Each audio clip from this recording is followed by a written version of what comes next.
Rasulullah SAW bersabda, seseorang yang duduk berteman dengan orang soleh dan orang yang buruk perangai bagaikan dengan pemilik minyak misik atau minyak wangi dan pandai besi. Jika engkau tidak dihadiahkan minyak wangi olehnya, engkau bisa membelinya darinya atau minimal mendapatkan harumnya. Jikalau engkau berteman dengan pandai besi, jika engkau tidak mendapati badan atau pakaianmu terbakar, minimal engkau mendapatkan baunya yang tidak enak. Hadis riwayat Bukhari. Tidak ada yang lebih pahit dari berharapnya hati kepada kita. Allahumma ftah lana hikmataka ya Allah.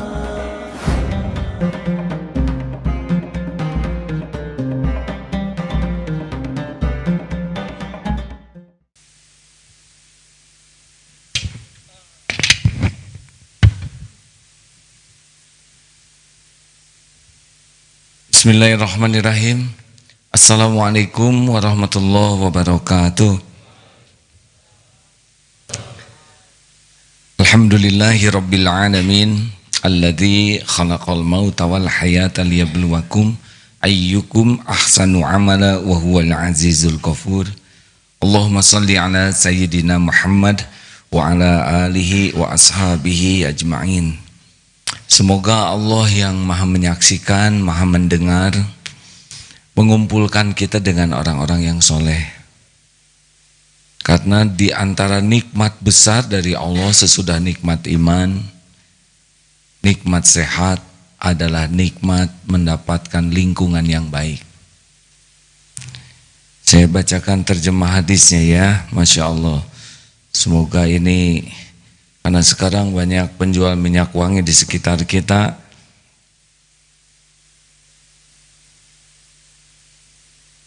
Rasulullah SAW bersabda, seseorang yang duduk berteman dengan orang soleh dan orang yang buruk perangai bagaikan dengan pemilik minyak misik atau minyak wangi dan pandai besi.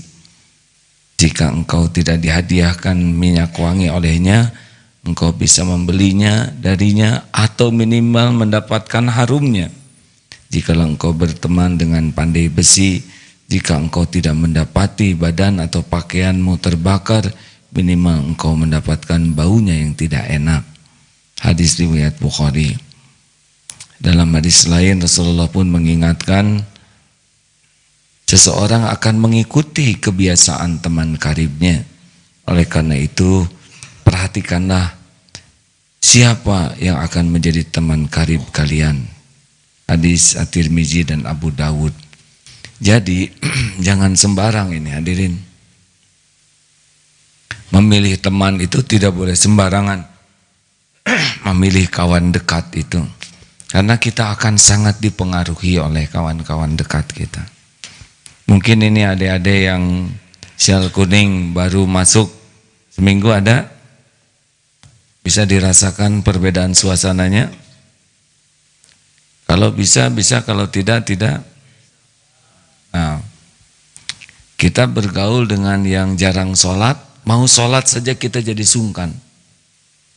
Tapi bergaul dengan yang sholatnya bagus, kita sholat saja sudah jadi kurang, betul? Sekarang kita berkumpul dengan yang membaca Al-Quran, sekeliling kita membaca Quran. Malu kalau kita tidak membaca, iri melihat orang lain membaca. Masya Allah, makanya jangan salah memilih lingkungan.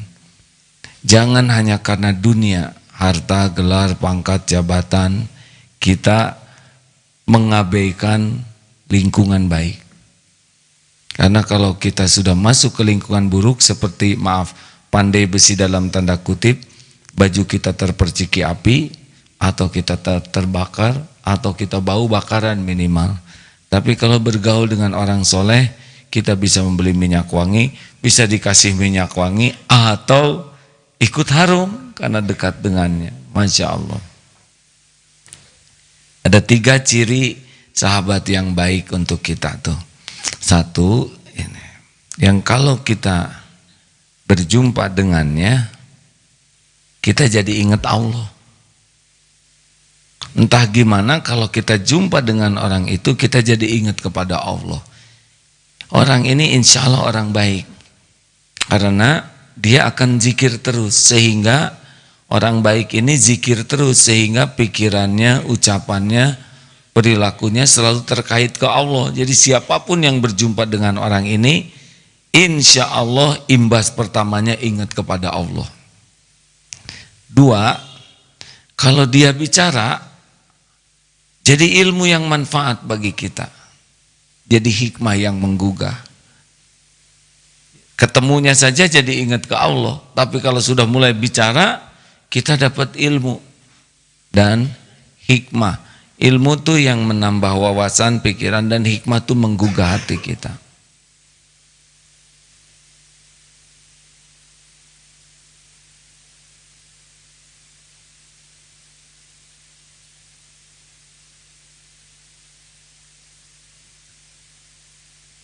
Terima kasih, ini tamu dari Majelis Taklim Nur Jannah Banjar ya.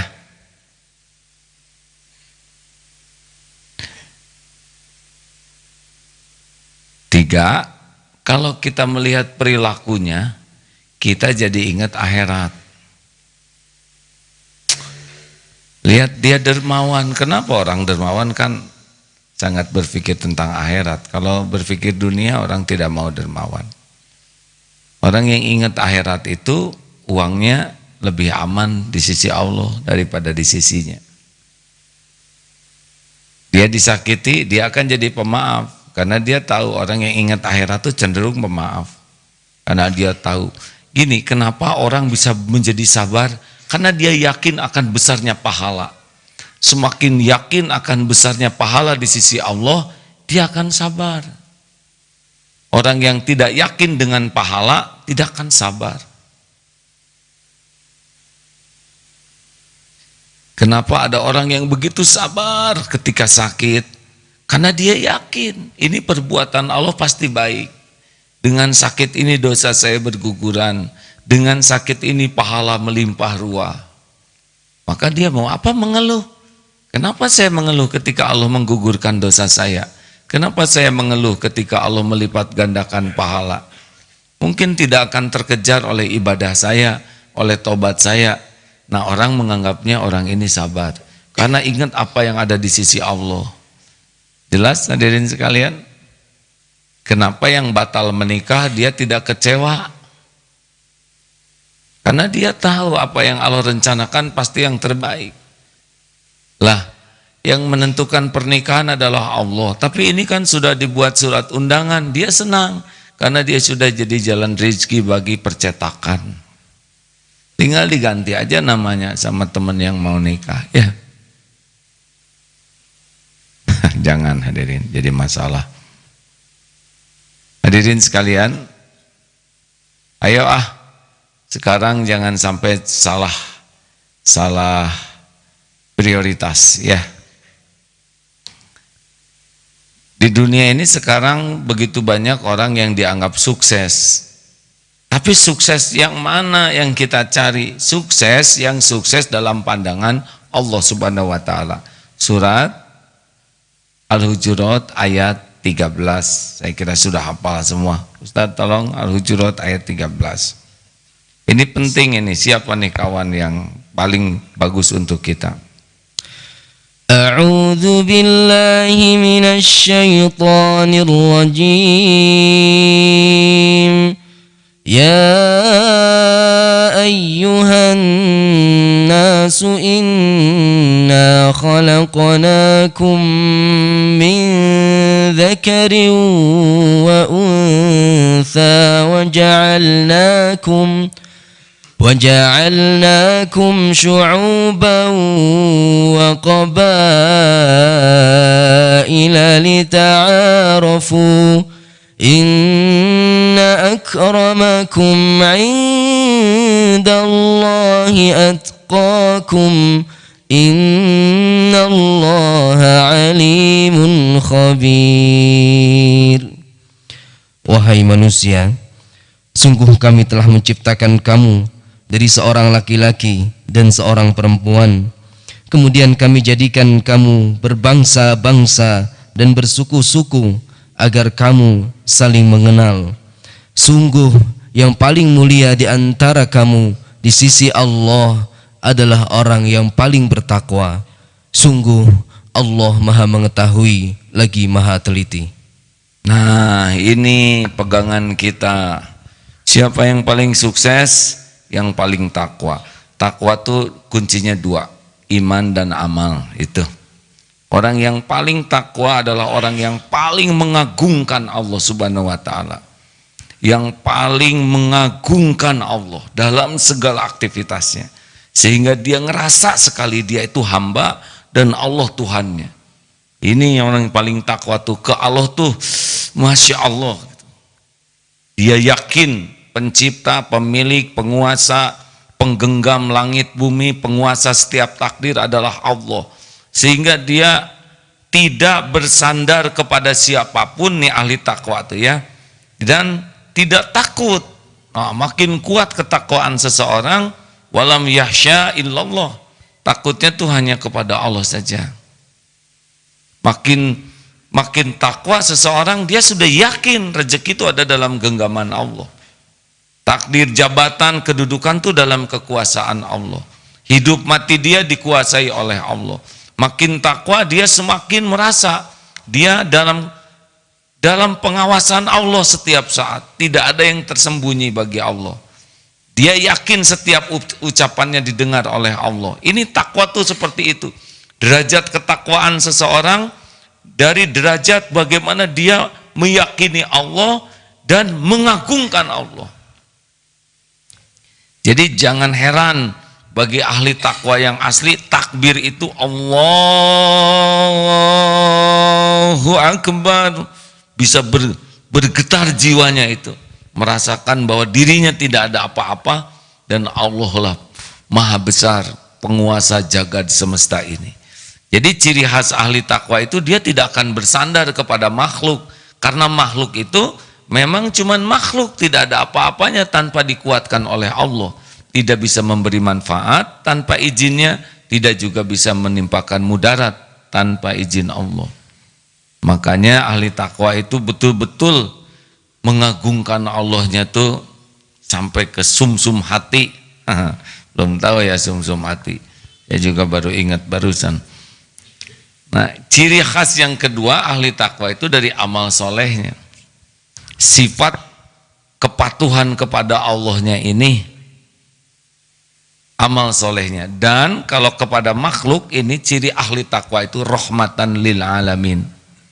Jadi ahli takwa itu sangat melimpah hatinya, ini iba yang melimpah kasih sayangnya kepada makhluk-makhluk Allah. Ingin orang dapat hidayah, ingin orang diampuni Allah, ingin orang-orang tuh bisa selamat. Lihat yang tidak tahu, besar harapan orang ini jadi tahu. Lihat orang yang tergelincir, besar harapan melihat orang tergelincir itu bisa tobat. Melihat yang tersesat, besar sekali iba di hati menginginkan yang sesat itu dapat petunjuk. Orang yang belum dapat hidayah, besar sekali di sini. Ini hamba Allah belum dapat hidayah, ingin sekali orang itu dapat hidayah. Nah, begitulah ketakwaan seseorang itu akan berbuah. Sifat rahmatnya ini melimpah ruah di hatinya. Ada yang punya kasih sayang tapi ke Allahnya kurang iman. Nah, ini belum jadi takwa. Karena semua kebaikan yang kita lakukan itu dasarnya harus lillahi ta'ala. Itulah baru ahli takwa. Makanya ahli takwa mah nggak pusing tuh dengan puji caci, itu nggak ada urusan. Kalau dari makhluk, tapi kalau dicaci Allah, wah, dia sudah habis tuh. Makanya ahli takwa tidak akan bersandar kepada siapapun dan tidak mengagung-agungkan dunia ini. Harta, gelar, pangkat, jabatan, kedudukan, popularitas, penampilan bukan menjadi target terpenting.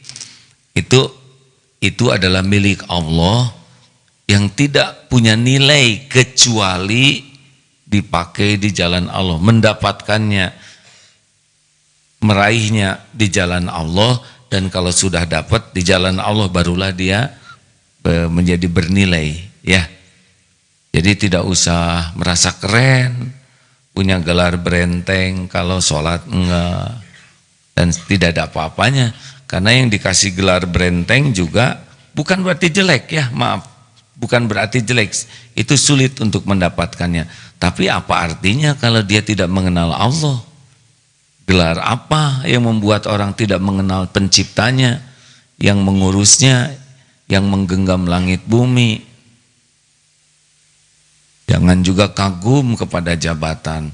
Capres, cawapres, yaitu episode dan Allah yang menentukan. Kita tidak boleh takjub seakan-akan wah bangga gitu kalau dekat dengan pejabat. Biasa saja ya. Itu kan cuma aksesoris yang Allah berikan bergiliran sesuka Allah. Dan tidak identik dengan ketakwaan. Bukan kita harus meremehkan pejabat, tapi ya enggak usah gimana gitu ya. Kan itu cuma hamba Allah yang dikasih casing ini, kamu casing ini casing sama. Saya juga lagi dikasih casing begini. Yang menentukan jadi mulia atau tidaknya kan bukan sebutan kiainya, tapi ketakwaannya.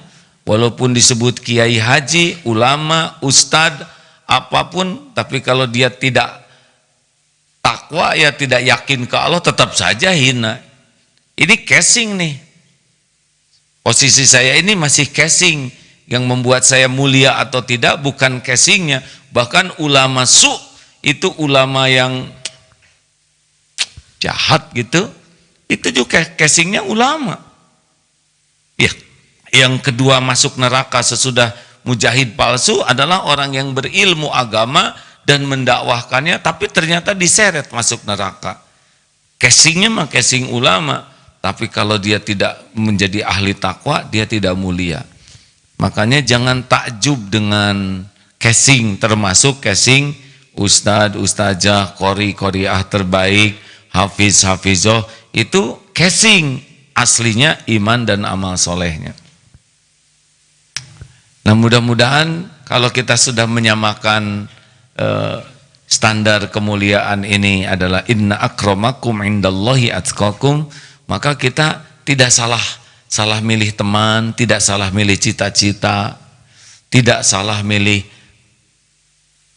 gini. Kalau kita sangat membanggakan duniawi, maka itu akan jadi tujuan kita. Merasa lihat handphone bagus, keren, pengen dia bela-belain nyicil. Padahal apa hubungan handphone dengan ketakwaan? Ya. Handphone tiap tahun berubah-ubah, belum juga lunas, kan cicilannya 3 tahun.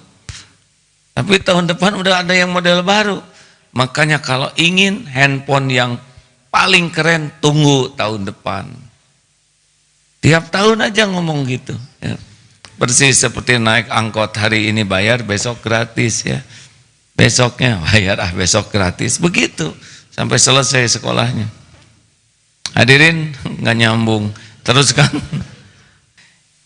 Ayo cari lingkungan ahli takwa, cari lingkungan orang-orang yang takut kepada Allah, yang hatinya selalu terpaut ke Allah, yang ucapannya jadi ilmu, jadi hikmah, jadi solusi, yang perilakunya mengingatkan kita ke akhirat nanti. Mudah-mudahan berkumpul dengan saudara sahabat dan lingkungan yang baik seperti itu, kita akan terbawa baik. Ingatlah, ke bawah harum, diolesin minyak wangi atau kita bisa beli. Nah itulah hikmah pada pagi ini.